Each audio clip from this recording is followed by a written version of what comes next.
picture with the cameraman over there, if all is all right. Well, so thank you so much for joining us for the interview. And I want to preface the first batch of questions with an apology, because they are a bit historical and or anthropological. So, and obviously it's a little unfair, because if my math is correct, then you only went to university 17 years ago, and you would have finished it around 13 years ago. So that's not that long ago. But that makes me feel old, that man. Jesus Christ, yeah. You're right though. Yeah. Sorry about that, but it's it's a very dynamic age right now. So even a decade, it's still it makes a difference, I suppose. So I was very curious to know what made you choose Lancaster back then, that 17 or 16 years ago when you applied. I didn't actually apply to that many universities, to tell you the truth. I think it was, and I think the whole thing was really, it was not too far away from Liverpool, more than anything else, and the course was good. It was film and philosophy actually, and I think the fact that I think it was the location more than anything else. I needed to get out. Wanted to leave Liverpool for a bit, and Lancaster just presented the perfect sort of opportunity. Being not far away, and it's probably one of the few places that would have had me. I don't think my grades were the best, and they offered me a place, so it's just like, you know what, let's just go for it. And that was about it, really. Okay, yeah. And what were your first impressions when did you have a chance to visit recently? So that I was wondering if you have a comparison of how it looked back then and how it is more or less right now. I remember finding this sort of quite sort of strange at being a campus university, and also it was small. Obviously, Liverpool's not the biggest city, but it's a lot bigger than Lancaster. So I imagine it was a lot smaller and manageable, and the city is almost like its own little micro entity. The university is like a little micro entity, isn't it, away from the city? And so I've been back a few times recently, and in the 18 years that's passed, I don't think it's changed. Mm-hmm. At all, really, to tell you the truth. The campus seemed a little bit more, they used to have this like walkway that walked all the way down, where I think when people got pissed, they could get on top of it and run along. I think they got rid of that. Other than that, I don't think it really hasn't changed that much, which I don't know if is a good thing or a bad thing, because I didn't actually find it that comforting going back, knowing that it hadn't changed. That makes sense. Like if you went to Manchester University and you went back after 18 years, or Leeds University, I imagine the changes astronomical. Yeah, that must be a bit bizarre, I suppose. Yeah, and I found it like a sort of I found it quite strange in many ways going back. And I don't know why, and I don't know whether I found it strange in a good or a bad way. I think I'm still processing it. Okay. Yeah, fair enough. But one thing that has surely changed is the course. So I was wondering whether you could talk to us about how the course you took back then looked, what the format of that. Yeah. It was a bit annoying actually, the course when I was there, because you had to sort of. I think now you can just study total like film. You can be a dedicated film student, can't you? I had to you have to mix it with one or three other subjects, the philosophy, cultural studies, or so was it sociology? I can't remember. I done philosophy, and they were totally separate. So my degree was film and philosophy, and I thought you'd almost be looking at philosophy within films almost, but it was like philosophy and film in two sort of blocks, really, which I sort of detracted from the film really, because I just wanted to study film. In my third year, I switched to cultural studies, which had a lot more in common with the film degree. But I still look back. I'm almost buying too many books, and the books in me flat are getting out of hand. So I rearranged them the other day actually, and I come across the books that I had when I was in university, and it brought back sort of fond memories of particular modules I'd done. In Hong Kong cinema. I don't know if they still do. Do you still do the Hong Kong cinema with Gary Betterson? I believe there's one in third year, if I'm correct. That was absolutely fantastic, really. And I still sort of explore filmmakers based on that course, today, and one on silent cinema with Bruce Bennett. That was amazing. Is that still going? Yeah, I'm on the FS, yeah. So, but I believe it is, yeah. Looking at the future modules, it seems like that's highly recommend those because 15 years on, I still actually I think about them with quite fondness actually, and just enjoying them. Okay, perfect. I'll be looking forward to that then. And but yeah, this actually leads me to my next question, which is because you're from a working class background, and I was wondering about choosing film as your degree. And obviously, this is a very personal question, but how did your family, your friends, the people closest to you react to you going for this, I suppose, low value degree? What's sort of frowned upon, especially right now, and I suppose back then as well, as opposed to a course that comes with a clear career path? Yeah, it's a good question actually. My family had no issues with it at all. I think they were just happy for me to sort of go to university and sort of, continue exploring my passion. That was pretty fine and straightforward. And for me as well, it was a way of not joining the real world in many ways, because when I was 16 and 17, every summer I would work as a roofer, like an apprentice roofer, which is really hard work, physical stuff. It's a really hard way to earn money. So then by the time I finished sixth form, I was like, shit, I don't want to be doing that. I want to sort of, I want to go to university and read and sort of watch films and, bathe in sort of academia for a bit. So going to university was a way of not having to sort of get on that conveyor belt of jobs and, life and start that really. Yeah, that's brilliant. Well, thank you so much for this. And how well do you feel like it equipped you for setting up your production company and working in film as a professional? The course overall.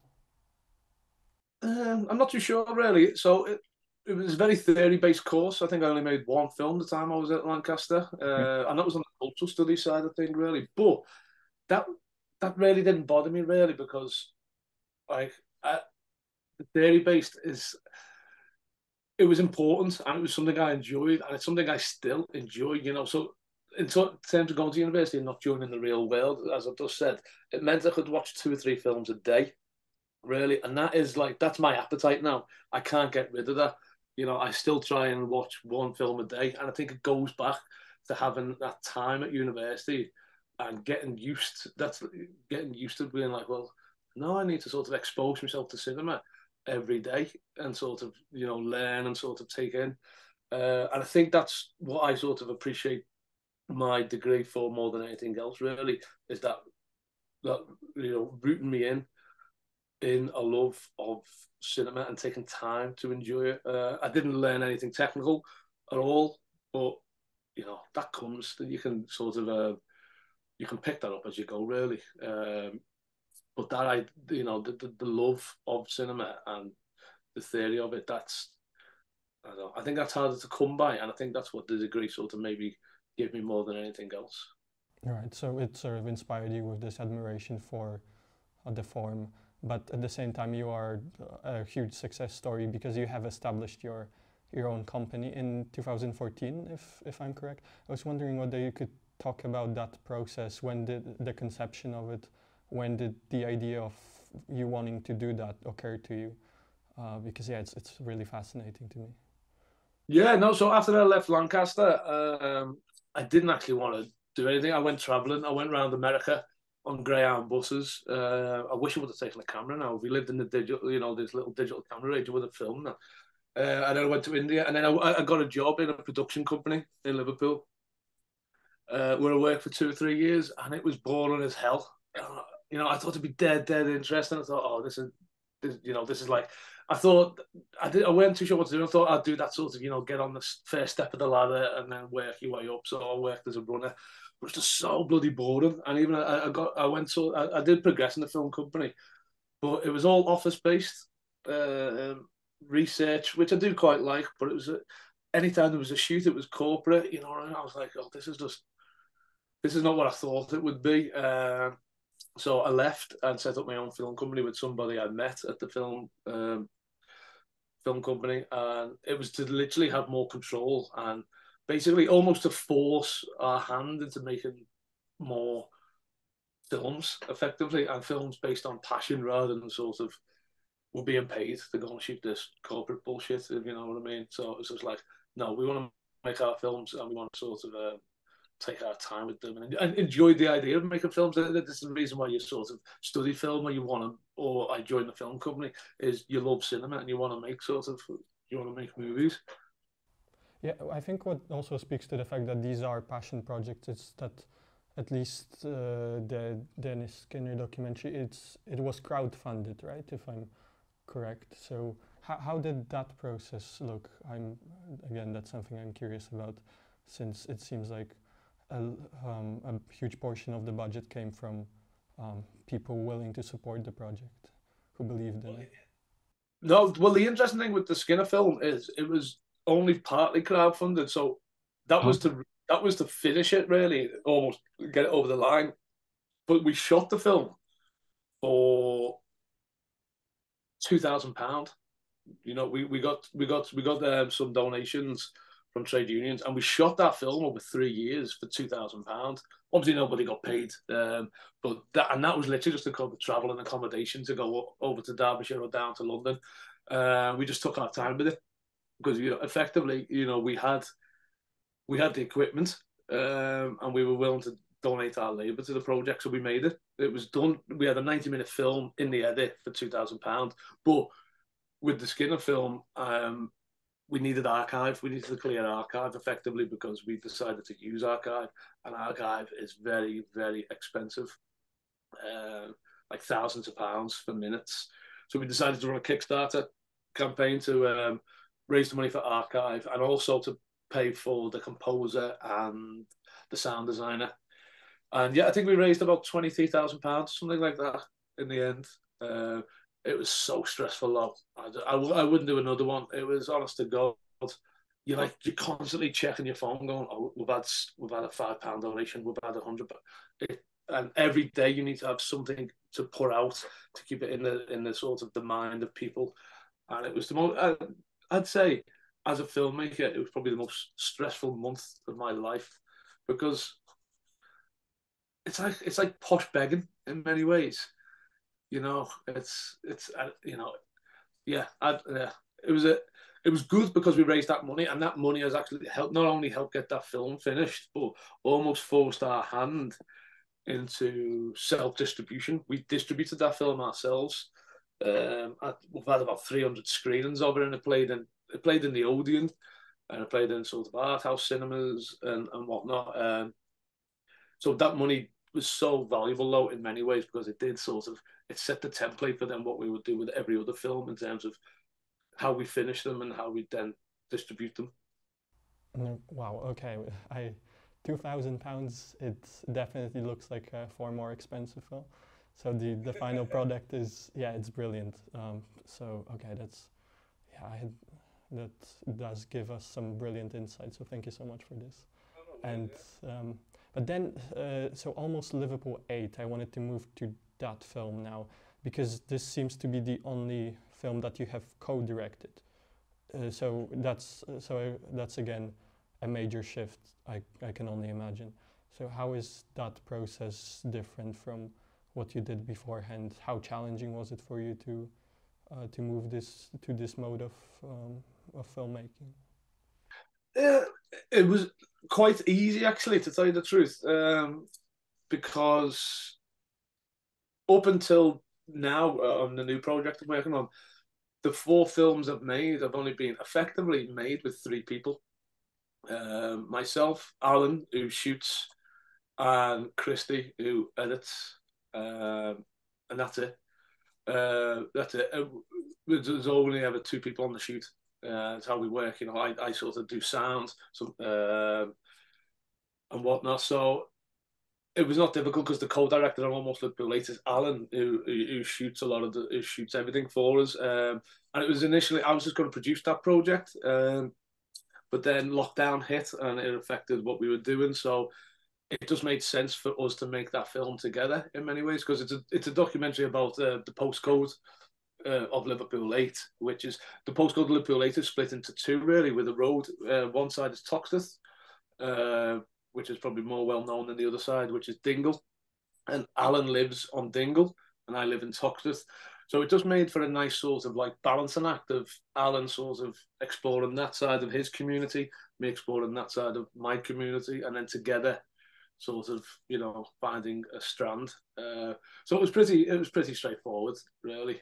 Okay, yeah, that's amazing that you have this, you know, very close crew of people with whom you've been working on, and yeah, you seem to understand each other so well. So, wow, that's fantastic. And so back to the Nature of the Beast film. There is this one scene where Dennis Skinner expresses his opinion on Woody Allen films, and I allowed myself to stalk your Letterboxd profile, and it seems that you have seen pretty much every single one of his feature films, at least most of them, around 50 of them, I believe. So what is the connection there? Where does that interest stem from? Yeah. I've seen every single Woody Allen film. Yeah. So I remember reading in Dennis's book that he liked Woody Allen. I was like, whoa, I didn't see that coming. But when I spoke to Dennis, he's a real sort of cinephile, and he does like Woody Allen. It was not just like he didn't just like them all like famous titles like Annie Hall and Manhattan and like the more famous modern ones like Midnight in Paris and Blue Jasmine. He's genuinely like, we were talking about like some of the more obscure titles and stuff from the 90s. So it just made sense to me to sort of put that in the film because we bonded over it. So I don't know if you've seen the film, but there's a bit where we sort of reference Manhattan as a film, but we frame Bolsover in like it's Manhattan and put like this Gershwin-esque score underneath it. And it was just to have a bit of fun, really, and then reference that sort of point. As a filmmaker, I don't really take much from. I'm not really that inspired by Woody Allen. It probably goes back to what I was saying before, really, about just being obsessed with cinema. I've got an obsessive personality, so I sort of, and because I like to try and watch a film a day, I need like themes. So I sort of try and complete filmographies of filmmakers, you know, to sort of to keep that dedication up and that focus up. So I've always been like that. It used to be I had to buy and own the DVDs of all these filmmakers, but that's no longer the case. And now it's a matter of just logging them on Letterboxd. So actually, just yesterday I completed Abel Ferrara's filmography, and now I've got a Kurosawa and Billy Wilder in my sights. It's just it's just an obsessive thing I've got, which I actually quite like it. It's Yeah, that's great. That scene did take me by surprise a little bit. I didn't expect to see Woody Allen in. Yeah, are you a fan of Woody Allen yourself? I've seen 12 movies of his, and Manhattan I had seen actually a couple of weeks before watching your film, so that was a curious coincidence. But I do enjoy his screenplays a lot. Well, my next question was actually about Werner Herzog, just because I think it may tie to your filmography a little more, because he is this brilliant documentary filmmaker. So if there is anything there that speaks to your aspirations or inspirations. No. So yeah, where I'm not inspired by Woody Allen, I appreciate his filmography. I am utterly inspired by Werner Herzog. He is my sort of Werner Herzog and Agnes Varda, probably my filmmaking idols, and they're almost cut from the same cloth in terms of how their approach to cinema is, in many ways. But yeah, there's a book. I don't know if you've got it or read it. If you haven't, you need to get it. It's called A Guide for the Perplexed. Oh, I read it. It's about 500 pages, and it's a series of interviews with Paul Cronin, with Werner Herzog, and that for me, that's the Bible. I keep returning to that because that is. If you read that, it'll inspire you to just continue to making films. If you've never made a film, you will make a film because it's just such full of knowledge, and it's full of real knowledge. It's not like this bullshit. Like I'm a filmmaker, and this is. It breaks it down, you know, in terms of. So he talks about like how you don't need to you shouldn't get like one of these bottom rung jobs in a film company. You should just basically go work in the real world, experience life, and then save up and make your own films. You know, he really breaks down sort of what it is to be a sort of a filmmaker and the sort of the poetry of it. And you know, his documentary, you know, there's more sort of fiction in his documentaries than there probably is fact at times, and I think that's what makes his documentaries interesting. But then if you look at his fiction stuff, that's almost got documentary stuff in it. There's bits in A Gire Wrath of God that feel a bit documentary-ish, where people are looking at the camera and stuff, but then there's stuff in his documentaries that are complete fabrication. So yeah, I just love him. And this idea that the static truth that he always sort of, he's searching for within documentaries of trying tell him the truth in a more poetic way. He's just, yeah, he's an absolute sort of, yeah, idol of mine. And again, like everyone, like Woody Allen, I've seen every single one of his films. Yeah, that makes perfect sense to me. Are you a fan of Werner? I've seen 2 films. I need to do my catching up. What have you seen? I've seen The Wrath of God and I've seen The Grizzly Man. Grizzly Man's a bloody good documentary, isn't it? Yeah, it's amazing. It watches better than most, you know, fiction films. So yeah. It's incredible. I wanted to ask about, because you in July last year on a podcast you mentioned that you're working on a non-political project, and you said that you're moving to something entirely different. And is this something that you can elaborate on at this time? Sure. Yeah, I've got 2 new projects I'm shooting this year. This year's I'm dedicating just to filming really, and it's 2 projects. One project is a sort of like a symphony sort of type film, a portrait of the city of Liverpool over the course of a year, which I'm really enjoying making, actually. Just filming 3 or 4 days a week in my city and looking for different perspectives, different angles, and just trying to sort of see how a city breathes and lives, you know, over the course of a day and then 10 a year. And the other documentary is about Booker Prize winning author.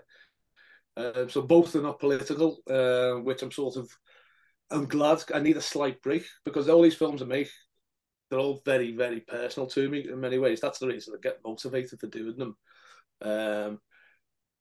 And politics at the moment is a bit shit. So I just need a break from it, really. And I'm sure politics will slightly seep into it, both projects in their own way. But in terms of being directly political, they're not. And also, I want to sort of prove to myself that I can sort of make non-political films. If that makes sense. I got to the point where I'm quite confident of making political films and backing them up and knowing why we're doing them and this, that, the other. But I want to show that literally. I think it's a thing with like working. Like I'm proud of being working class and making political films, but I just don't want, you know, it's that old thing. People just think you've got a chip on your shoulder, really, and I have, and I'm proud of that chip on the shoulder. But I also want to go, well, actually, I can sort of make non-political films, and so I want to sort of prove that to myself as much as anyone else, really. But saying that, I'm maybe going to take on another project on this year, which is political. So it's like that. It's like the Al Pacino line from The Godfather Part 3, isn't it? You know, just when I thought I was out, you know, they pull me back in. Right. Yeah, that's great. Yeah, I'm being shown from the background that the time is slowly running out, but I wanted to still give you some room to, if there's anything that you wanted to add, and if there's like a framework that I could give you. It's the letterbox list that you made about Liverpool set films, because that was one question that I really wanted to ask.